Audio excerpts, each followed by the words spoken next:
On this episode of AvTalk, John Walton joins us to help us understand the complexity of transporting the newly approved COVID vaccine and why there's a run on dry ice.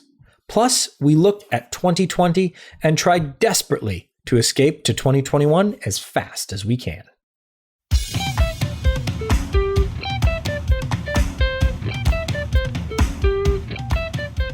Hello and welcome to episode 100 of AvTalk. I am Ian Petchnick here, as always, with Jason Rabinowitz. And hello, Ian. You sound quite happy today. You know what? It's episode 100. I have mustered the energy from where I am not sure, but I have mustered it. And You've been storing it all year long for this moment. That's a way to put it. Yeah, that's exactly what I've been doing. Was it everything you'd hope it would be? Not that we've actually recorded it yet. So maybe, I don't know. Maybe it will, I don't know. We're a minute in, so let's hope for the best, shall we? It's episode 100. We've made it this far in what has been a year of, I don't even know what words I could possibly use to describe this year in a family-friendly aviation-themed podcast. So I will just leave that to our dear listeners' imagination. But we do end the year with good news. Rare. Very rare in the past many episodes. There is an approved vaccine in the US. There are two approved vaccines, the Pfizer-BioNTech vaccine, the first one, and then the Moderna vaccine. So we're on our way. The first people have been poked in the arm, and there are more people being poked in the arm as we speak. So that's the good news that we start with. And we will have John Walton on the program in just a little bit to learn more about the aviation angle, because as our good friend John Oster always says, there's always an aviation angle. It's true. And in this case, there is a very large aviation component. So we're going to learn more about the challenges and logistics of transporting the vaccine that needs to be stored at extremely cold temperatures. So we're going to learn all about that in just a little bit. But first, we turn to our now revived bi-weekly check-in of the 737 MAX. Notice how we didn't say the bi-weekly Boeing bungle, because they've been good recently. Nothing but good news out of Boeing. Mostly. I mean, any good news with Boeing is good news. So Right. So we've got, in the past couple of weeks, GOL has returned their aircraft to service. They were the first airline to put the 737 MAX back into service. They've been operating just short of 24 737 MAX flights a day. They've got 7 aircraft in the fleet, and I think they've brought them all back online at this point, maybe 6. I have to double check that data. But they are back in the running. Aeromexico will return to service on the 21st of December. At least that's the schedule as it is now.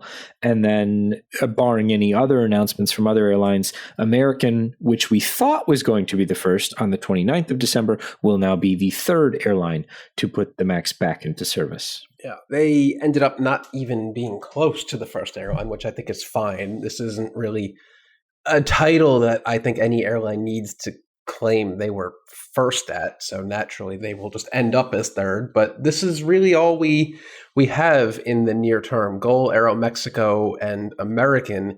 And it seems like there's going to be a bit of a gap between we get any fourth airline returning the MAX to service.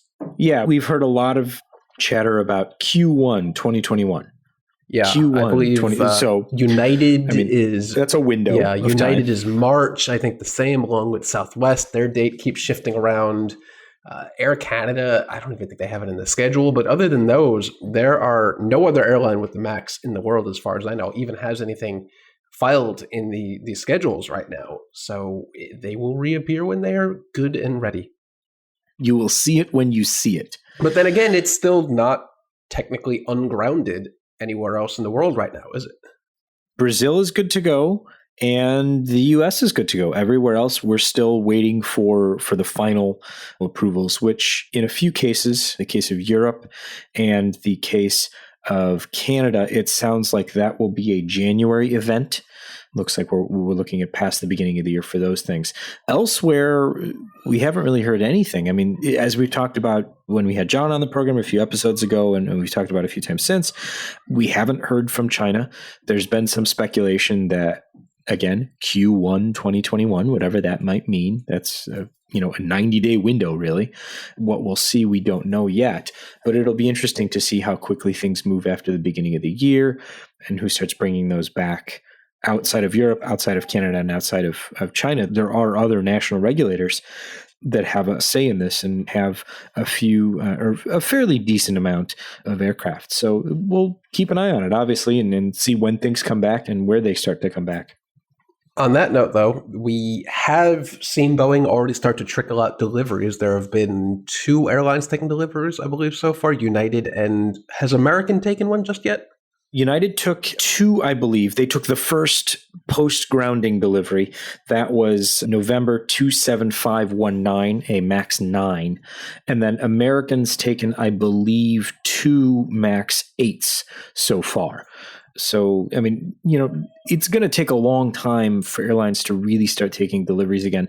But we're seeing, test flights pop up on a more regular basis, an increase in test flights. And then some airlines that we haven't seen kind of active, the Boeing test flights for some airlines that we haven't seen active for quite some time. So hopefully, as national regulators start to bring things back online, Boeing can start to deliver those aircraft.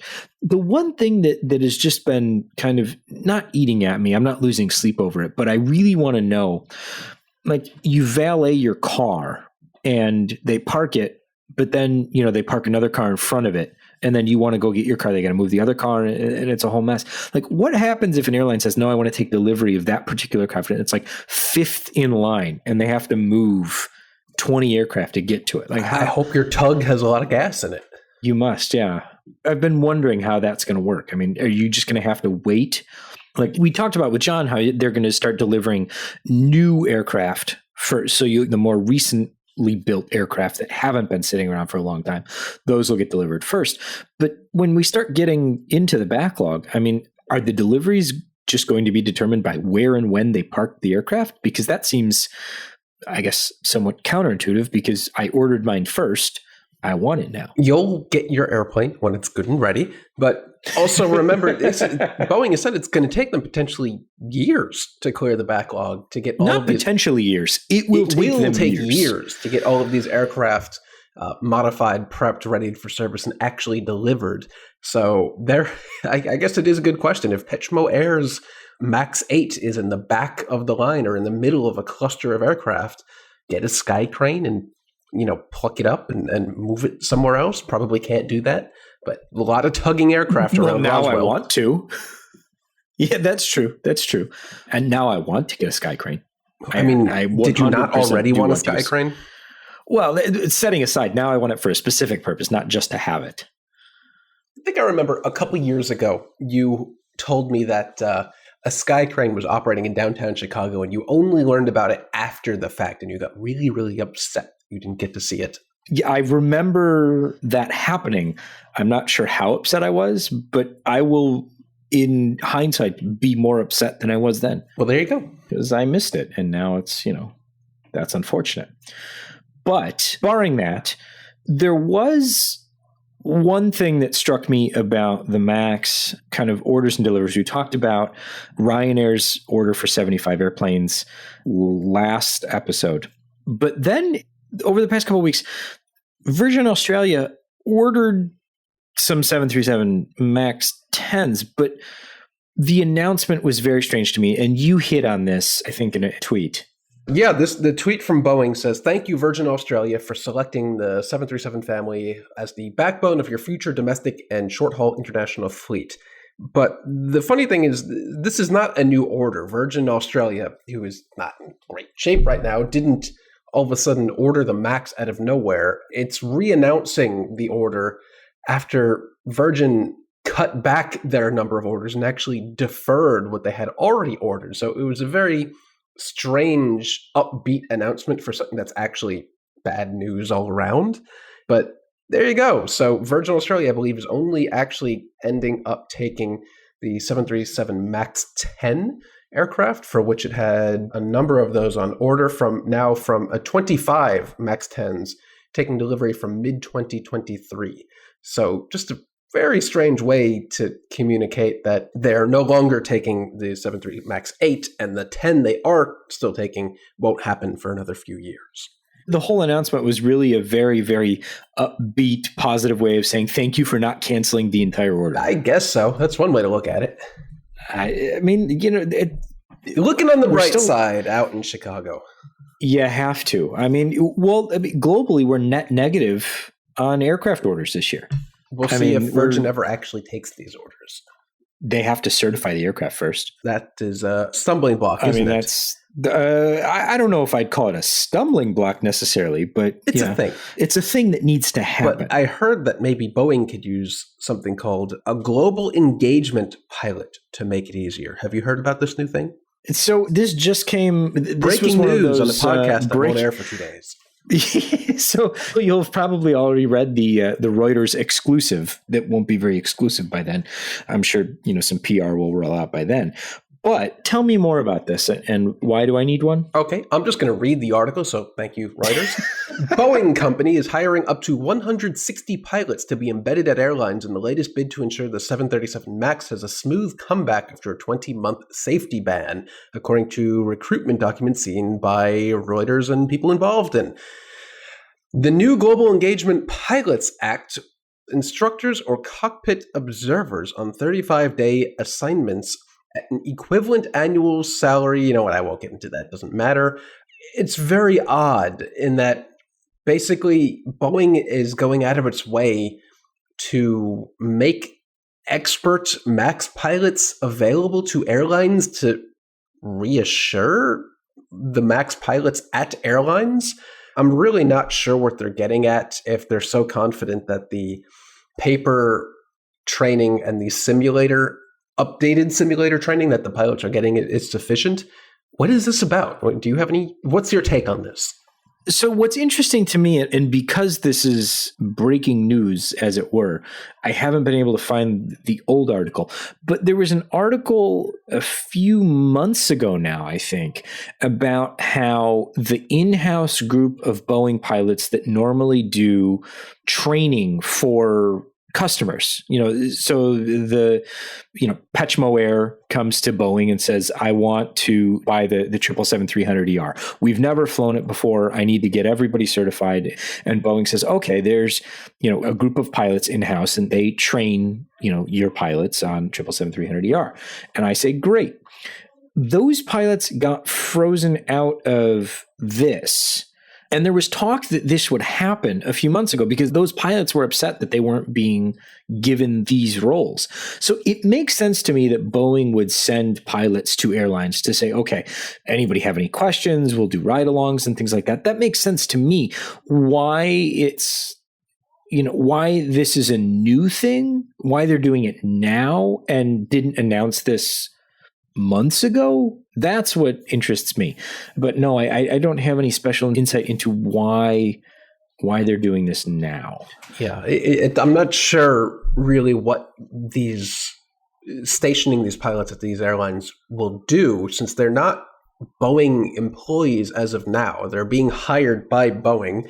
The article goes on to say pilots must have 1,000 hours of instructor experience and no incidents, accidents, losses, or violations, and must be licensed on the 737 and other Boeing jetliners. So it's not even hiring pilots that are certified to fly the MAX. It's just pilots in general. I guess it's to give new MAX pilots a confidence boost that someone is there watching out for them. But if the changes to MCAS and the aircraft were actually successful, why would that even be necessary? Sometimes you just want somebody to hold your hand. I understand the technical argument you're making.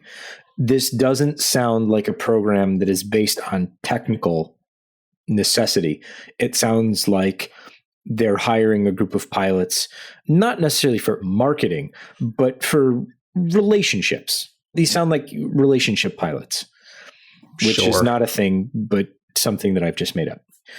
We'll see what else comes out on this. And yeah, I mean, breaking news coming to you 2 days after it broke. So this whole thing could be, just they're like, no, forget it. By Friday, the Reuters you could be listening just updated. There's all sorts of new paragraphs I haven't read yet. Oh dear. Okay, you see, it updated in real time. All right, let's move on before we end up, I don't know what we end up in, but let's move on. So Jason has been a huge proponent, fan. Where's this going? What did I do? Yeah, no, I don't know where it's going, but you've been deep in the Mitsubishi, then MRJ, then SpaceJet. Now it's probably not going to happen. No, it is unofficially vaporware. Mitsubishi Heavy Industries, in the midst of the coronavirus economic impact, has, in the past couple of months, really pared back its efforts to get the SpaceJet certified. And just the other day announced that it will lay off 95% of staff, I believe, leaving only a skeleton crew to do, I don't know what, keep the aircraft from exploding. I don't know. But basically, this is almost certainly, without a doubt, the end of the line for the Mitsubishi MRJ SpaceJet program. I cannot envision a scenario where this aircraft will ever be certified or delivered to an airline, which is funny because I believe they have a couple painted in ANA or JAL livery out in Japan, but all activities are ceased. And I don't know if this is official. It's probably not, but it's got to be the end of the line for the SpaceJet. That will never enter commercial service. So when you say never, do you mean never? I mean never. I mean, do you think they'll never pick this up again? I mean, it will never be picked up again. It was an aircraft developed with the wrong market factors in mind. It could never have even entered service with the airlines that put in potential orders for it. That's what always got me. And we talked about this forever ago with John, who we're going to bring on in a few minutes. And you guys were in Japan. And the one thing that you both said was, why are they doing this? They didn't have, so the problem with the SpaceJet is it was just too damn heavy. It was built with the assumption that the U.S. carriers would alter their scope clause agreements with the pilot union so that they will be able to fly heavier aircraft because the SpaceJet was overweight. That's just not going to happen. That is a market realization that is just so faulty beyond belief to hinge your entire aircraft program on. Just never made sense. I don't get it. I've been trying to think of a comparison here. Like if I was going to build a plane and it needed like sloped runways or like it needed. Don't even start with that. Well, but I'm just saying and that was my assumption. Like that airports would, slope their runways to 45 degrees or whatever that my airplane needed. Like that just seems, it seems ahistorical. They developed but why I don't think it was bother? intentional. I think it was that the aircraft just was developed heavier than they intended it to be.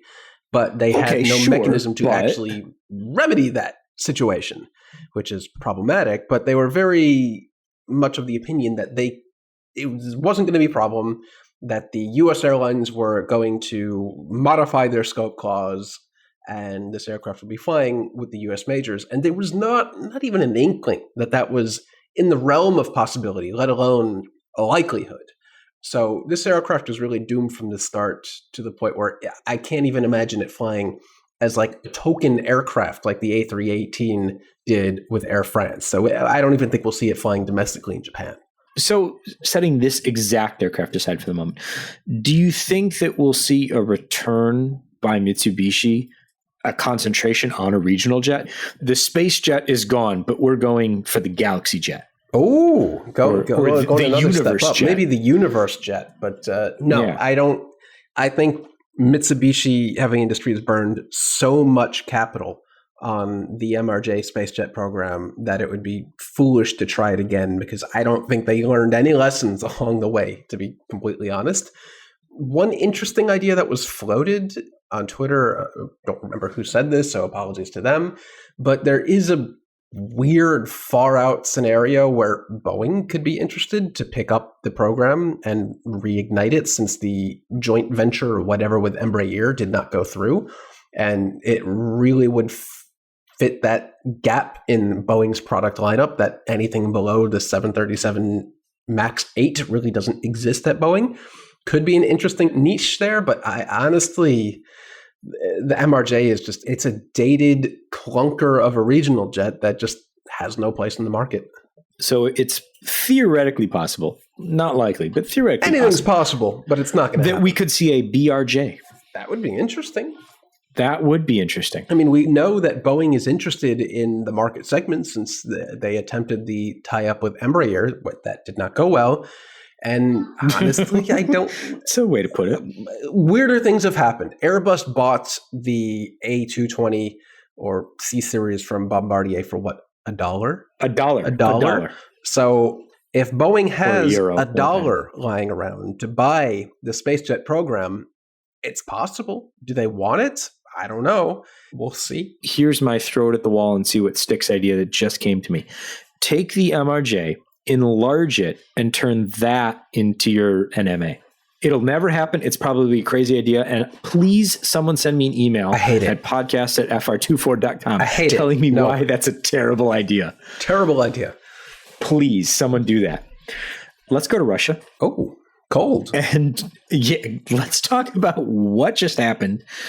So the Russian government, similar to the US government, has an aircraft that is specially configured for, it's electromagnetically hardened. It's built to withstand an electromagnetic pulse in the case of nuclear war. It's designed as an airborne command and control. In the event that we're all dead, there are a couple dozen people flying around in the sky. Call it what it is. Just whatever. It's the doomsday plane. There you go. There it is. Anyway, so it was in maintenance. The Russian aircraft was in maintenance, and thieves made off with, well, the radios. Or something. The article I read mentioned this as radio equipment. Yeah, but it also said it was worth like several hundred US. Several thousand US. Several thousand, whatever. I thought it was like $13,000. What sensitive top secret equipment on a doomsday plane costs only $13,000? Maybe they stole like the actual like radio. Like the radio, like the AM, FM, Sony boombox? Yeah. Like what specialized military equipment costs that little? Like how much does a toilet seat cost on a KC-135? Like $10,000. You don't want to know. You don't want to know. What did they steal that to be that sensitive, yet also that inexpensive? It's very curious, but also there are so many fishy smelling details about this story. Very, very interesting. Also, I'm shocked that this was leaked out, that we even know this happened, because it's extremely embarrassing. Not even leaked out, but like reported, like, hey, this happened.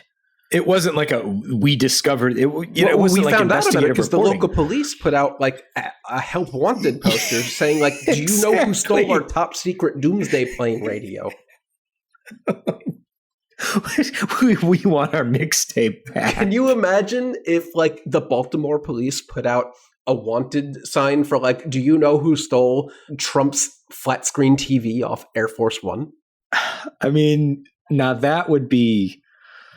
Oh, I don't even know. But it's just like, this is just incredible. Yes, but it does raise legitimate security concerns of how the hell did someone break into a military base, get on the doomsday plane, manage to steal something, and get away with it? Right. Yeah, that's a very good question.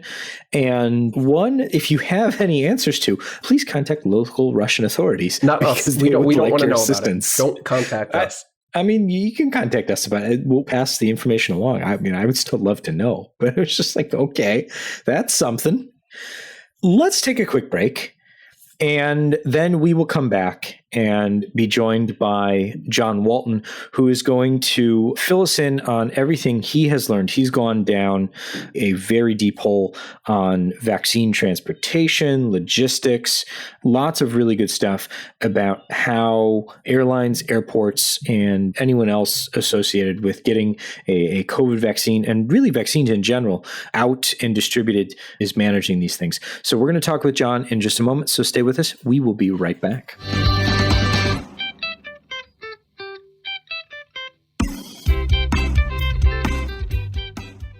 Welcome back. We are now joined by a gentleman who has done a very deep dive into the deep freeze. Aerospace journalist John Walton is gracious enough to join us here at the end of the year for our 100th episode, no less, to tell us everything he's learned about how the recently developed COVID vaccines are going to be transported and distributed. And we're going to focus, obviously, on the aviation component of that. So, John, thank you so much for joining us.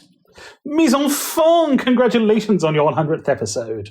Thank you, Welcome sir. back, John. Welcome back. I feel like we last had you on episode -20 or something when we were in Japan. It feels like literally a lifetime ago. No, I think the last time I was here were you not on my terrace here in France? That's right. Yeah, you've been on a couple times. That's right. Yeah. Both a returning much guest. happier, better times than right. In fairness, it's 2020. What is months? How are time? I mean, Exactly. Yes. We don't measure time anymore. We just kind of look outside and see if the sun might be up. I don't know. But you have gone well into the weeds over the past few months on how the COVID vaccines have been manufactured, stored, and transported. So let's just, start at the beginning. They go off the production line, and then what happens? so that will depend on which vaccine it is and how cold it needs to be. Some of the newer vaccine technology uses what's called messenger RNA. I've likened that to, imagine you own a bar. Okay, so Petchmo Airways has a bar outside. Excellent. It's a big and popular bar. You very much do not want your bar to become infested with Nazis. So you show the door staff a picture of a swastika. And then anyone who has a swastika on their shirt is not allowed in. That's basically what you do with an mRNA vaccine. You show a piece of this spike protein, right, which we all know the coronavirus, what it looks like. Part of the spike on the coronavirus means that your body will recognize and produce antibodies against it. This is new technology, which means that it is very complex and you need to keep it very cold. The US Centers for Disease Control and Prevention categorize 3 basic ranges of temperature. There's refrigerated, 2 degrees to 8 degrees Celsius. You'll need to figure out what that is in Fahrenheit because I'm not going to quote you airplane weight in bushels either. But it's sort of London winter We'll put it in weather. the show notes. Yeah, London winter, right? Sort of a sweater, perhaps a jacket, maybe a little scarf, right? Within the ranges of human tolerance, that one. Right, yes. So there's refrigerated, then there's frozen, which is sort of minus 20 Celsius, which is sort of Irkutsk or Iqaluit in northern Canada, right? These are very cold indeed. Then you have what's called ultra cold, which is basically minus 80 Celsius, which is as cold as it has ever got in winter in the world's coldest city of Yakutsk in Russia. So yes, these are very cold temperatures that we're talking about for, in particular, this Pfizer vaccine, which needs to be kept at minus 80. That gets complicated because if you're transporting the Pfizer vaccine, you have a certain amount of time to get it where it needs to go because nobody really has minus 80 refrigerated trucks, including aviation, right? Aviation can basically get you down to minus 20 in the we're taking especially good care of your pharmaceutical product sort of offering that they have, right? So that includes what are known as cool dollies, which are basically giant minus 20 refrigerators that you can drive around an airport. That's about how cold you can probably get with a really good refrigerated truck and so on. So if you're transporting one of these minus 80 vaccines, the vaccine, as we saw in Michigan, do you know Joshua Nahart, Maniac Miler on the on these here internets. He took some video of the FedEx and UPS trucks leaving Pfizer's production site, heading straight for the airport to be loaded on a UPS 757 and a FedEx A300, I believe, this week. So those very cold vaccines go straight from the production facility to be flown somewhere to be distributed. And literally on the other end, it'll happen exactly the same. The vaccines will be offloaded straight from the plane onto a truck and probably within a day or so be injected into somebody's arm, right? So what we're seeing here is that none of the supply chain is really set up all that advanced for these new RNA vaccines, and that nothing can really chill all the way down to negative 80 Celsius for an extended period of time. So this isn't just an aviation problem. This is a global supply chain and logistics problem that aviation has just a major part of. Yeah, exactly. Aviation has the long haul transportation part of it, right? The sort of things where you can't drive it in a couple of days. Now, Pfizer, obviously, and BioNTech, who are the German company with the mRNA technology, that Pfizer is essentially, shall we say, commercializing, industrializing. They've known about this for a while, right? So they've been building what are essentially dry ice cardboard thermos boxes, which you put the vaccines in little trays, and you fill the box around it with dry ice, right? So imagine you've got a vacuum thermos and you're filling the vacuum around it with dry ice. The dry ice keeps it cold inside, and that'll work for a matter of some days, right? Days, weeks, you probably have to refill the thing sometimes. That is just a complicated endeavor. And the aviation complication of that is that there are dry ice restrictions, because dry ice is essentially frozen carbon dioxide. And if you put too much carbon dioxide sublimating or essentially evaporating on a plane, you risk suffocating anybody around because it displaces all the oxygen, which is, I believe the technical term is bad. Yes, suffocating your flight crew is generally frowned upon. Yeah, exactly. So I think I saw recently, at least in the FAA in the US, has actually increased the amount of dry ice that these specific flights can haul. Is that correct? They've put in place details like you will need to test for carbon dioxide. You will need to be able to essentially sort of put your pilots on oxygen for a while. There's all sorts of things like sort of making sure that no one person is in the thing too long. You have to put the air conditioning unit on the ground, hook it up to ground air, and so on and so forth. But essentially what they're reckoning now is that you can get something like 1 million doses on a wide body. 1 million doses? That's impressive. Yeah, so that's the thing that Emirates managed to do with a previous vaccine a couple of years ago. I want to say in like 2018. They fit 1 million doses on a 777 freighter. Now, these vaccines are not being produced in any sort of volume that would require a 777 freighter, right? As we saw, right, you've got a FedEx A300 and a UPS 757 taking the first shipments. Yeah, I believe those are probably two of the smallest freighters in their mainline fleet, actually, if not the smallest. Yeah, I mean, did FedEx just take those new ATR freighters, which I suspect are significantly smaller, but still? I think the first was just delivered over the weekend, yeah. Yeah. I mean, look, I'm all here for tiny purple planes, don't get me wrong. But yeah, these are not, no one's parking a 747F outside the factory and filling it up immediately, right? That's not what's happening at this point. Yet, we hope. I mean, that's Yes and no. So it may be that the role for the Pfizer vaccine, because of the complexities in producing and distributing it, is just the early response vaccine, right? Because you have other vaccines following on from, for example, Moderna, which needs just to be at -20, which is basically normal commercial aviation in the more developed world, right? Plus, of course, a significant amount of, like, that's what you can do if you're Ethiopian Airlines, I know, has an African freight hub in Addis, Emirates in Dubai, Frankfurt for Europe, and so on and so forth, right? You can do that if you're a large and experienced pharma cargo airline, right? And then, of course, there are vaccines out there which only need to be refrigerated to 8 Celsius, which is like your average fridge. And that just gets very, very easy to distribute. All you have to do is really manufacture them. And that's what we'll probably see. The CDC essentially was running 3 scenarios of what was going to be happening with the vaccinations. One was that drug A, which was basically the Pfizer drug, right, an ultra-cold drug was approved. Scenario B was that a frozen drug, the -20 degrees Celsius, was approved.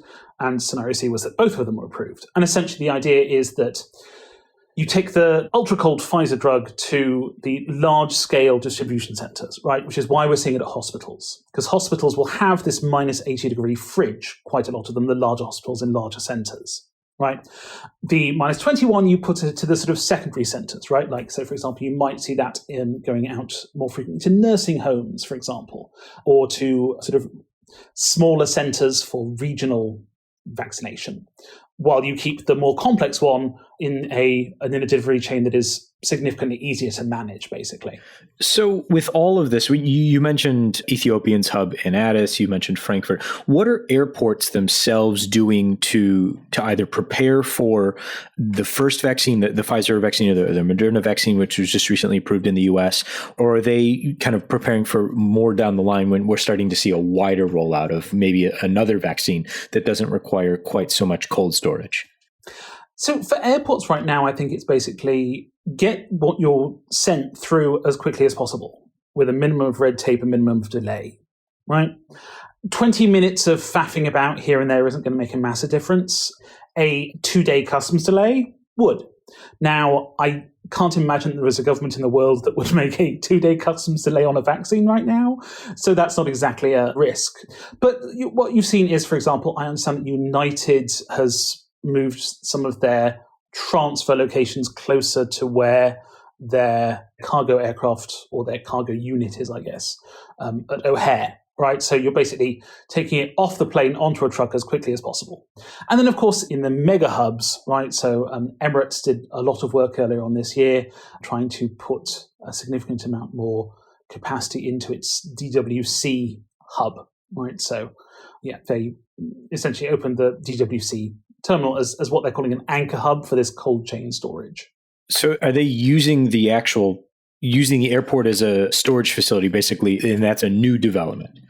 Well, see, the thing is that nobody's really storing this, right? As fast as it can be manufactured, it's going into people's arms.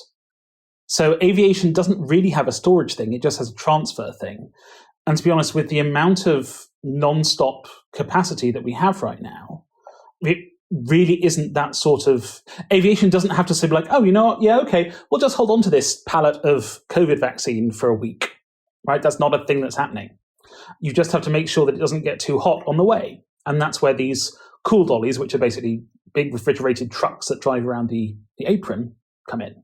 So it's an interesting point that you brought up before we started recording, that typically when we're talking about air freight, it works in that the shipments get to a distribution facility at the airport and the freight waits for the aircraft, as opposed to this, where it's almost like more of a just-in-time delivery system where the aircraft is actually waiting around for the vaccine to be delivered. So I'm assuming that's not how things typically work.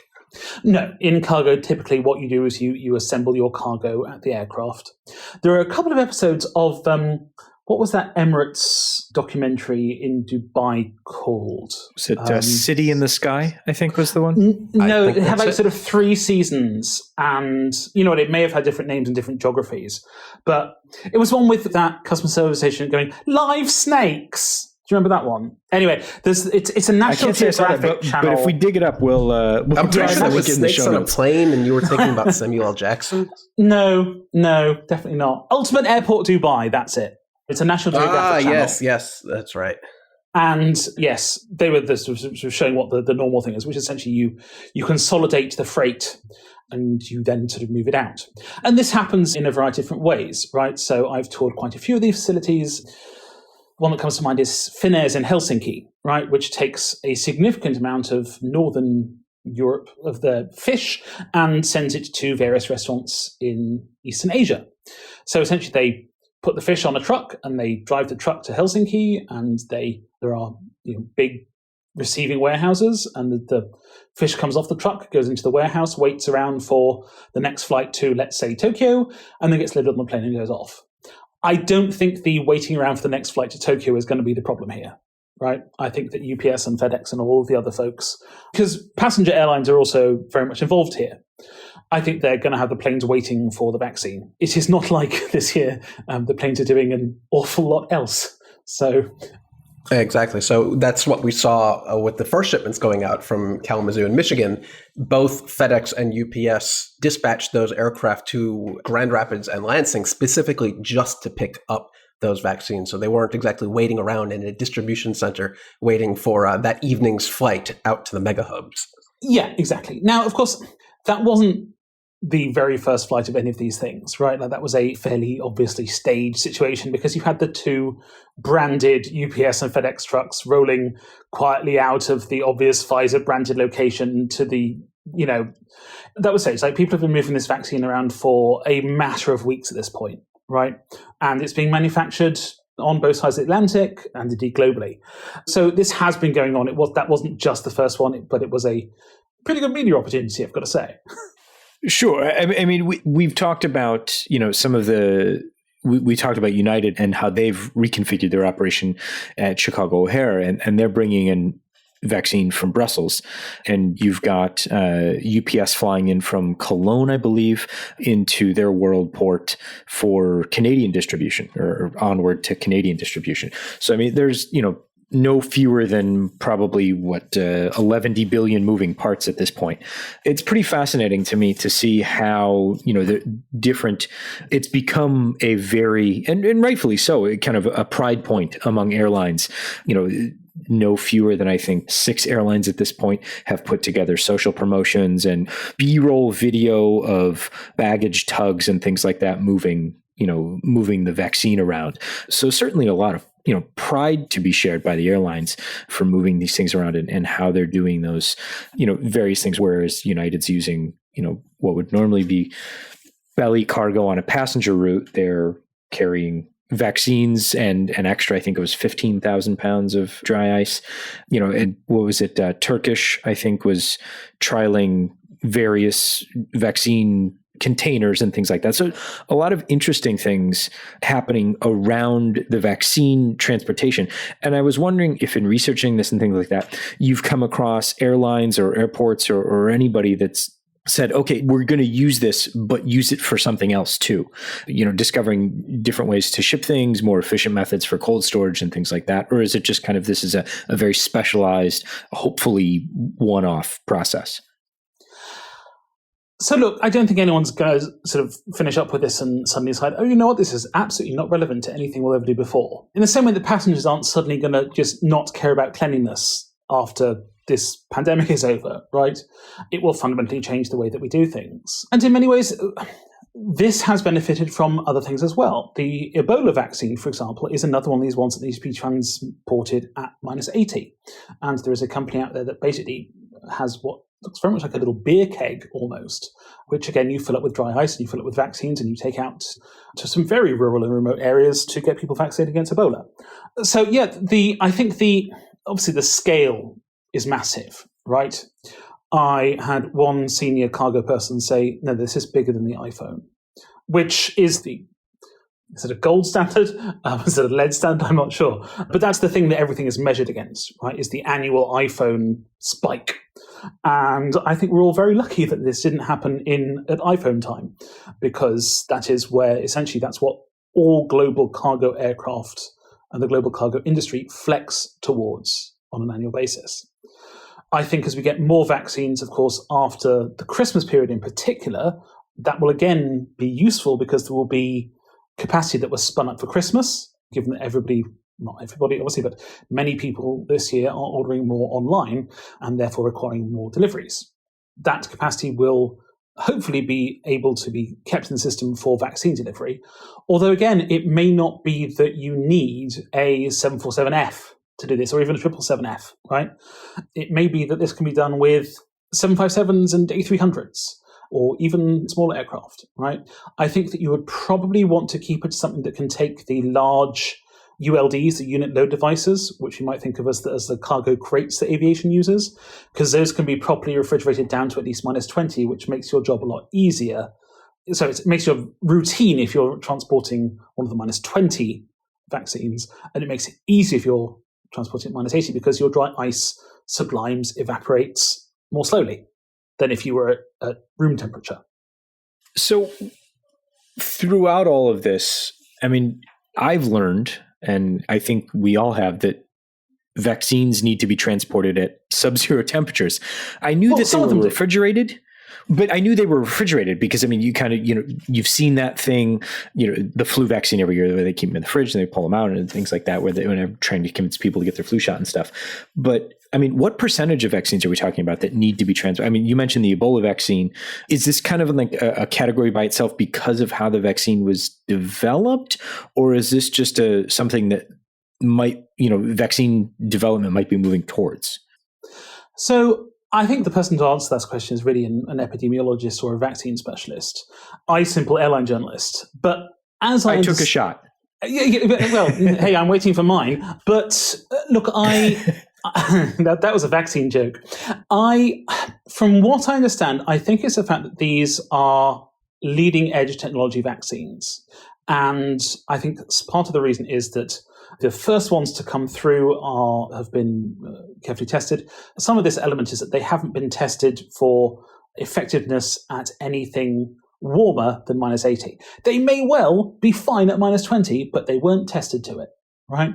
As we all end up learning to live with the SARS-CoV-2 virus that causes COVID-19, because it's not going to go away as soon as we're all vaccinated, right? It will still be circulating and kids will still need to be vaccinated against it. And at some point, I would imagine we will start discovering exactly how long the half-life of the vaccine is, right? How long immunity lasts. It would not surprise me at all if we all have to get boosters every 10, 15, 20, 30 years, right? Like we all have to get vaccines for literally everything else that we get vaccines for. Yeah. And you end up needing boosters. My assumption is that as more and more of these vaccine candidates come out, more and more of them will be able to be used on a refrigerated basis rather than a frozen or ultra cold basis. It may also be that some of the ones that currently require ultra cold or frozen can be moved up to a warmer category, as it were, through the use of further research, through the use of changing technology, changing aspects, changing the makeup of how the virus is delivered.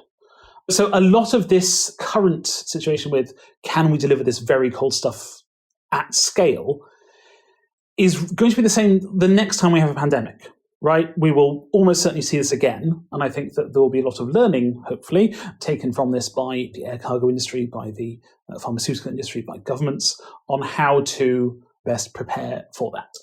And hopefully we will, in the same way that, so the part of the thing about the Pfizer-BioNTech technology in particular is that they knew how the technology worked. The actual making of the vaccine took just a matter of days. All they had to do was isolate the correct spike protein, right? So let's go back to our bar analogy, right? All they had to do is sort of figure out, these are the ones that wear swastikas rather than the ones that wear, Confederate flags. You want neither of those people in, and you can put a vaccine against either the Confederate flag people or the swastika people. And they just had to sort of move it over from Confederate flag to swastika and sort of isolate that swastika spike protein. That will happen, I'm sure, the next time we have a pandemic, right? It may be that in the interim, they figured out how to do that process with a vaccine that can be transported and stored without requiring minus 80. Well, I look forward to getting the vaccine at some point in the future and tracking back to see what fights it took to get to me. And hopefully this ultra cold storage like your iPhone again, right? Yeah, exactly. Departed Zhengzhou, China. How many times did it go through Lexington? John Walton, aerospace journalist extraordinaire, thank you so much for joining us on our 100th episode, no less. And the next time you're on the program, I really, truly hope that we are all sitting on your patio in the south of France. Thank you again for joining us. An absolute pleasure as always. Thanks, John.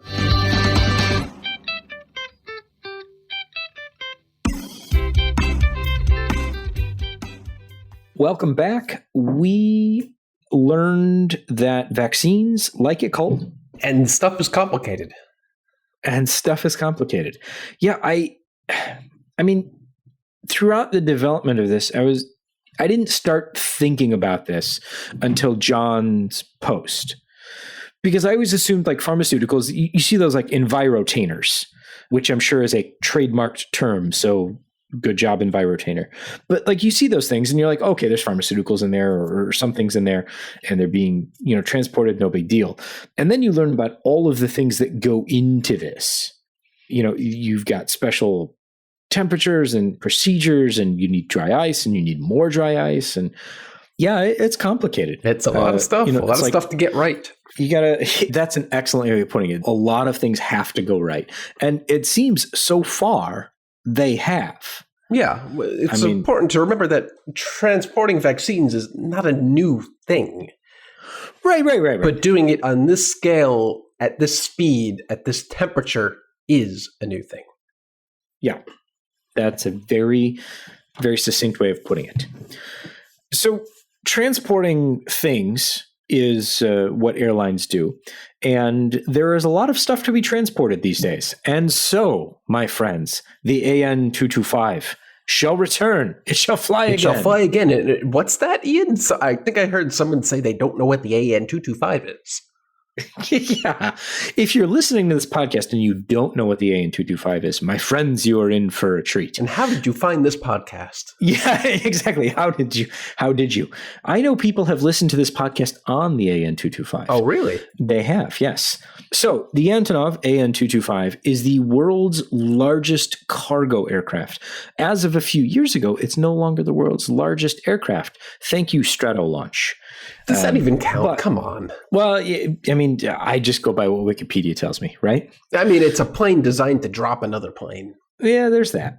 Technically, I mean, this was a plane designed to carry another plane, but spaceship. I guess they were both a plane designed to carry a spaceship, aren't they? That's true. Huh. That's true. Interesting. There you go. Connections. The AN225 is the world's largest cargo aircraft. It was used for it received quite heavy usage in the early days of the COVID pandemic, March, April, I think into May.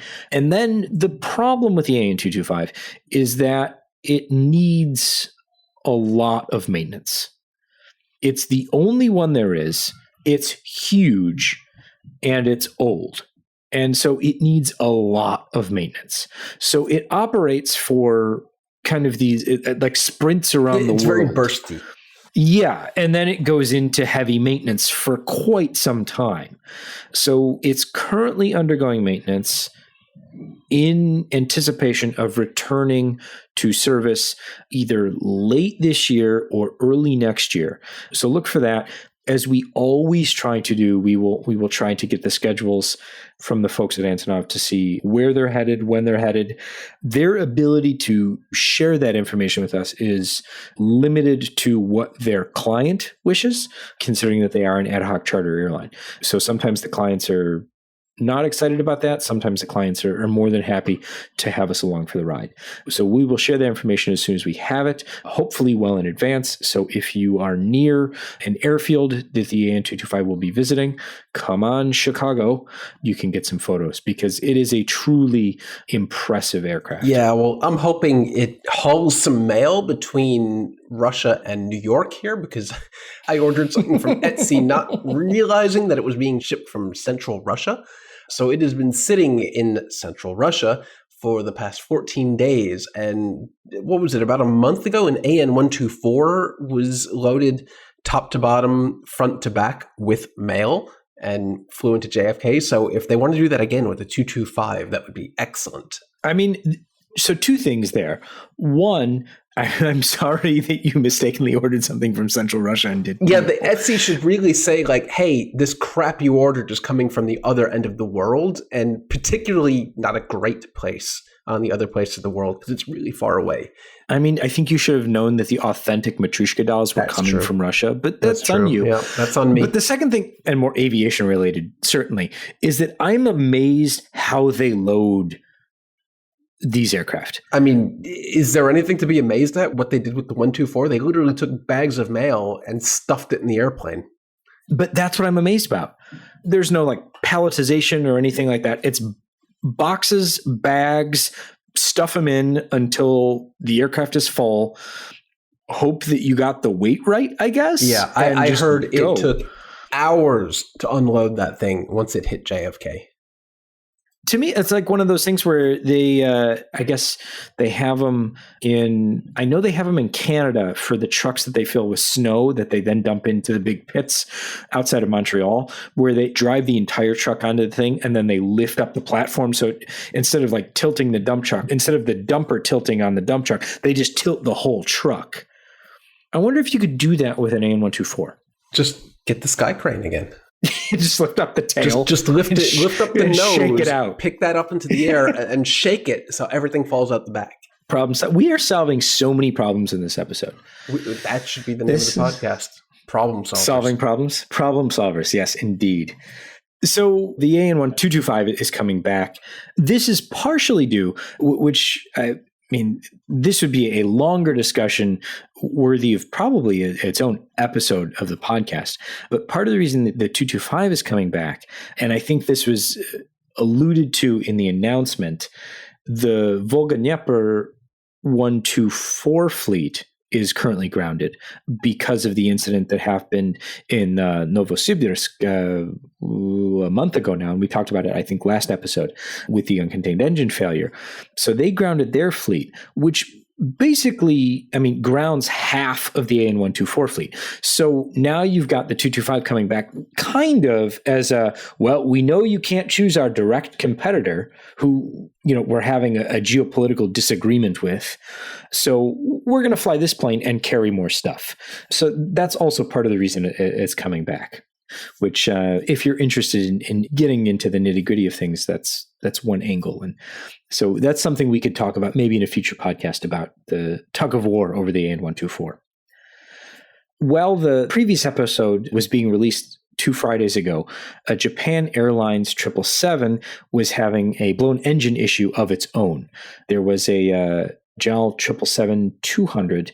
Its left engine fan, one of the fan blades, is somewhere, we don't know, and it ripped through the engine cowling in a few places and looked pretty gnarly when I saw photos of it. They'll find that fan blade eventually, just like they somehow found that Air France 380 engine hub in Greenland, was it? You're going to need a lot of downward-facing radar and a big shovel. How big a shovel? Well, I suppose you could use a small shovel. It would just take a long time. Would we need a sky crane? Because we've been on a thing with the sky crane today. Eventually, you will need a sky crane to get it up. Interesting. You're going to need to dig down to get up. Interesting. But yes, a sky crane would help. So yeah, that happened. Everyone's fine. They returned on a single engine. Everything's fine, or not everything, but everyone is fine. The engine isn't fine. The engine is certainly not fine. But that particular incident is certainly under investigation, and I'm sure we'll learn more and eventually see some sort of airworthiness directive saying, hey, look at your fan blades on the PW4084. A few other kind of, I guess, housekeeping stories, things to be aware of before we get to our 2020 year in review, which is, I don't want to say uplifting because it's the opposite of that. No. So, but we'll get there. Slot rules in Europe are being argued to be relaxed to 40%. So normally it's an 80-20 use it or lose it rule. There's no traffic. So they're saying 40% you'll be fine. So if you fly 40% of your flights, you get to keep your slot allocations for the coming year. I know that Ryanair is certainly upset about that. And some of the other low-cost carriers are probably a little miffed. But it seems like a decent thing to do given the circumstances. Sure. And did I see today that the Heathrow third runway is on again? Well, I didn't read the full ruling. So Britain's High Court said, what's the word I'm looking for? Overturned the appeals court ruling. So I don't know if it's quite as simple as it's on again, but they overturned the ruling saying that they couldn't build it. So I don't know if they get to automatically move forward or if there's other things still involved. I didn't get fully into that, but worth keeping an eye on for sure. And then, Jason, I know that you were excited about the MC-21 flight. Oh, I'm very excited. Very excited about this. The MC-21, which is Russia's answer to I guess it's a wide body aircraft. No, sorry. I think it's a narrow body. Honestly, I'm not quite sure. Dear listener, we've done a lot of research into the MC-21. I think it's actually a narrow body aircraft. But it was originally flown, not yet certified, but originally flown with Pratt & Whitney engines, the PW1000G engines, which we just talked about on the last episode. So I guess they would make the whale sound, wouldn't they? They would. Yeah, so that's good to know that the MC-21 will probably sound like a whale. But it was just flown for the first time this week with Russian engines, actually. The United Engine Corporation PD-14s, which was originally planned to be flown by the end of 2018 and was actually delayed until damn near the end of 2020. But it did fly, indeed, with Russian-produced engines. And I'm looking at a picture of the thing that UAC posted on Twitter, and they look disproportionate to the aircraft. They look very, very large. Have you seen this picture? No, I haven't, but you will send it to me and we will put it in I will send it to you right now. There you go. Literally just sent it to you. And they are very large engines. I mean, it's not painted in a livery. It is still like primer green or whatever, but it's a sharp looking aircraft. Yeah, it kind of looks like an angrier Superjet. That's a good comparison. Also, a Russian kind of aircraft. I hope this is more successful than the Superjet, but those are some big engines. Yeah, they are quite large. Now that I'm looking at the photo, they're big. It's kind of almost like if you put the LEAP engine, the A320neo engines, if you put those on an A318. It's it's something like along those lines. It would just look outsized. It looks good, and just to be clear, these are not a replacement for the Pratt & Whitney options. They're an option if anyone wants the Russian engines, I guess. I can't imagine anyone outside of Russia will take that option. Maybe some Eastern European airlines, but testing is now underway of the Russian PD-14 engines on the Russian MC-21. There you go. 2020. Yeah, 20, exactly. By the time that the podcast comes out on Friday and you're listening to it, the Hi-Fly A380 will be no longer. They are retiring it on Thursday, and there will be a special flight. There will have been a special flight, and they will have drawn an image in the sky. So when it comes out on Friday, the link to the playback of that particular flight will already be in the show notes. It's like you're getting yesterday's news tomorrow. Fantastic. And I think we already talked about this, but this is officially the end of Hi-Fly's A380 experiment, which I think we can all agree was a failure. Well, yes, the answer is yes, it was a failure. Yeah. It was an interesting attempt, a laudable attempt, but a failed attempt. It was a massive failure through some fault of their own, but also, there's kind of a pandemic going on. Yeah, but it was a failure from day one. The first customer to put the Hi-Fly A380 into service was Norwegian. Right off the bat, flights were delayed like 6 hours or something because airports couldn't accommodate the thing. And that's a JFK issue, which I'll really blame on you. But you can't just throw an A380 into an airport that's not expecting it. Sure, certainly one of the issues. So yeah, I still think the issue with the A380 is it's both behind and ahead of its time at the same time. Yes. It's just in different ways. It's like the wrong aircraft in different ways in the past and in the future. Yeah, I still feel like 10 years from now, we'll be seeing like, damn, if only we had that A380 still operating, it would be solve all our problems. They'll be around. I think there might be a period where you see A380s sitting around for a while and then return to service. But Emirates will keep operating them, and they've got, 12 billion, and so they'll be around for a while at Emirates at least until whatever comes next. But Hi-Fly is gone, and we'll see if anyone on the secondary market decides that they're going to give the A380 a chance. If you want an A380, I believe Thai put 2 of its A380s up for sale. You can get 2 A380s, a handful of 747s. Yeah, make your bid now. Yeah, Thai's got a lot for sale right now. And if you want some large aircraft, some small aircraft, anything really, talk to Thai Airways. Also, leaving the fleet, British Airways operated officially last ever 747 flight. They took GBYGC, which was the BOAC Heritage Livery 747 that they painted at the beginning of the year, assuming that they would spend the entire year celebrating the centenary of the BA heritage and see how that turned out.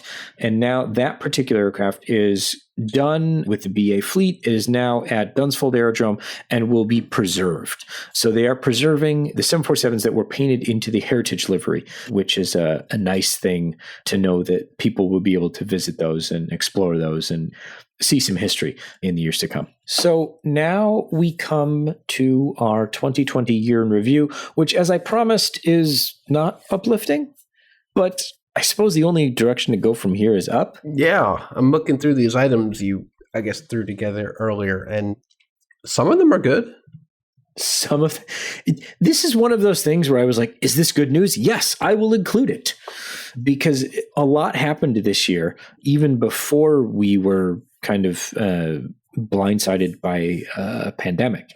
So we began the year with, as far as major events are concerned, we began the year with the shoot down of Ukrainian International Airlines Flight 752 in Tehran. Going all the way back to January 8th, there was a ratcheting up of tensions between the U.S. and Iran. Airlines were saying, well, we're not going to fly in Iranian airspace, we're not going to fly in Iraqi airspace. And then they, kind of were giving that wide berth. PS-752 departed Tehran and was shot down not long after takeoff when the missile battery mistook it for a incoming missile, I guess. And we've talked about the data. We've talked about the interim reports that have been released about the issues with the calibration of the missile battery, thinking it was coming from a different direction than it actually was. It's one of those, stories where it didn't have to happen and should have never happened. But that's how we began the year. And we had no idea what was coming. Even though we started off on a terrible note, it got terribler. Later that month, a helicopter carrying Kobe Bryant and 7 other people crashed in Los Angeles in heavy fog. That, kind of refocused attention on helicopter operations, especially in the Los Angeles area, given the number of helicopters that are in the area and also kind of the operations of helicopters in general. And so that, I think we're still waiting for a final report on that particular crash. But the interim report revealed the impact of weather and the actions, of the pilot and the aircraft involved. A sliver of good news. Later in February, British Airways took a 747 and, thanks to a monstrous tailwind, set the JFK Heathrow transatlantic speed record. They went from New York to London in under 5 hours.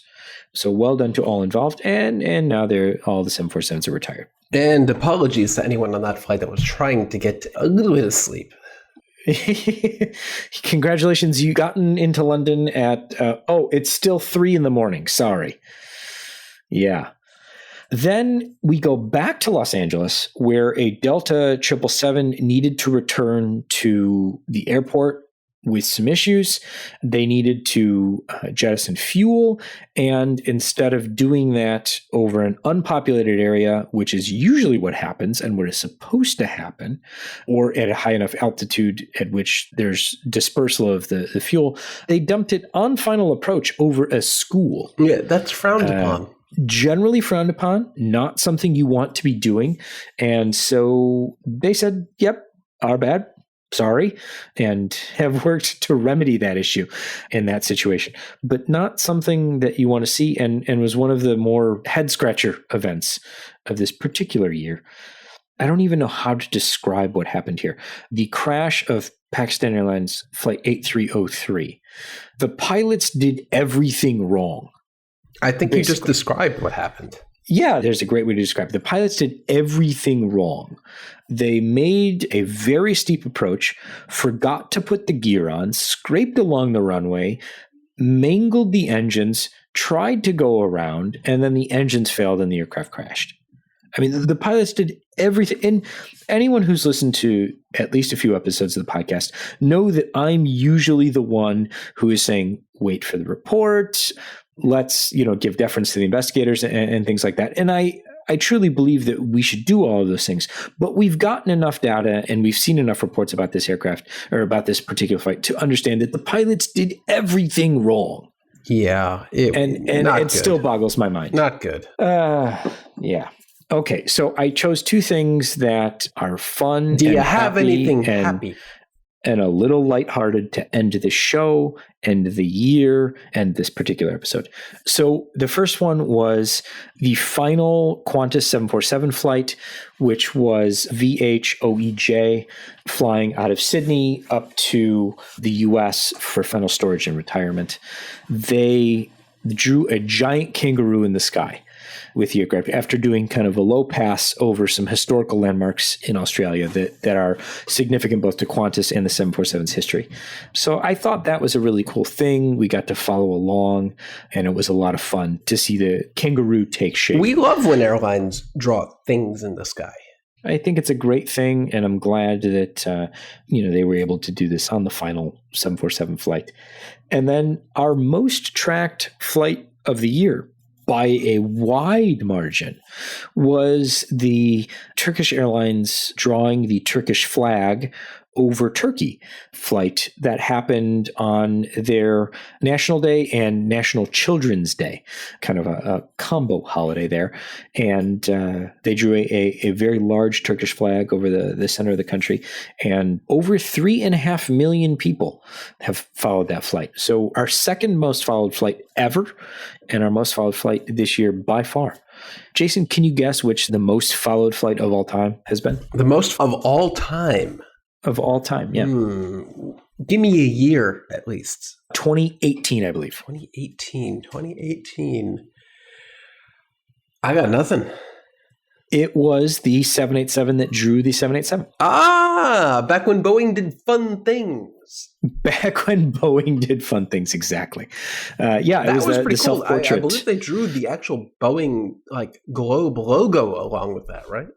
Not on that flight. Oh, that was the Max. They did do, the Max drew Max. The Boeing Globe logo, I think, was the 747-8. At least I'm pretty sure that's what it was. But yeah, so that was the good news to end the year, end the episode, and end episode 100. We will have an episode in 2 weeks' time, but it won't be Jason and I with new information.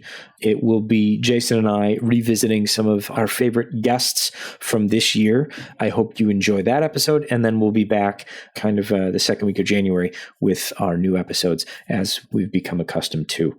Normally, we get a week off. We get a week off. Well, you get a week off. Normally, we'd be broadcasting this episode from Stockholm, but was not to be this year. So like we said last time, we didn't do anything incredibly special for this episode, but we are preparing when we can do things together again to properly celebrate whatever episode number that may be. But we'll look forward to that. So we hope everyone has a good holiday season, whatever you might be celebrating. Please enjoy it. If you're not celebrating anything, enjoy that. Stay safe. If the vaccine is on offering to you, take it, please. And we'll reconvene in the new year. And the only way to go is up. Yeah. All right.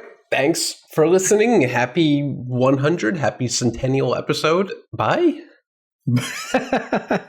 This has been episode 100 of AvTalk.